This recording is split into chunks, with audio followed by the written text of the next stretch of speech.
20 দিন পর ছাদে আসলাম দেশ থেকে। এই অবস্থা। কি সুন্দর ছিল মিষ্টি কুমড়ার গাছগুলো। গার্ডেন দেখতে বলছি। এই ঝুলে টুলে আছে, ফুল ধরছে, জানি না মিষ্টি কুমড়া হবে কি না। গতবার তো একটা হয়েছিল একটা গাছে, পরে কেটে দিচ্ছে। এখন এগুলো অবশ্য রাখবো না, এখন এগুলো সব উঠায় শিমের গাছ লাগাবো আমি। এই ফুল ধরে আছে।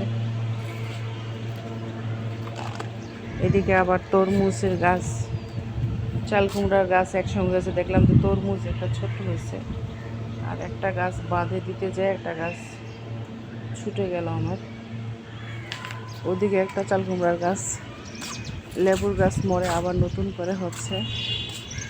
এই ফুলগুলো মাশাআল্লাহ ভালোই আছে। মানে এই ফুলটা আমার কাছে ভালো লাগে, এটা দেখে বাগান বিলাস থকাভাবে পড়ছে। এটা দুইটা কালার একসঙ্গে হয়, একটা গাছে দুইটা কালার, যেটা বলে মাল্টি কালার। পাতাটাও মাল্টি। বেদানা ধরছে কয়েকটা, ফুল তো ধরছিল অনেকগুলো। এবার বেদানা হতো, এরপর আবার হবে, কারণ বেদানা একবার ফুল হয়, পরে আবার ফুল ফুটে, তখন আবার অনেকগুলো বেদানা একসঙ্গে হয়। ঝাউ গাছটা মাশাআল্লাহ বড় হয়েছে আমার। কাঠগোলাপ তো নাই,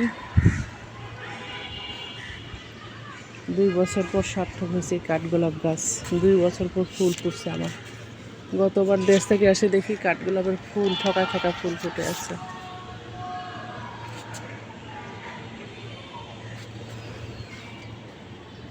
অনেক গাছ ফেলে দিছে। এটা এটা এটা মানে লিলি ফুল বলে, দুটা হয়, সাদা আর হলুদ। লিলি ফুল ফুটে আছে, মানে লিলি নাকি আমি জানি না নামটা আসলে। আর নয়নতারা তো অভাব নাই, সুযোগ পেলে সব জায়গায় নয়নতারা ঘুরে আছে।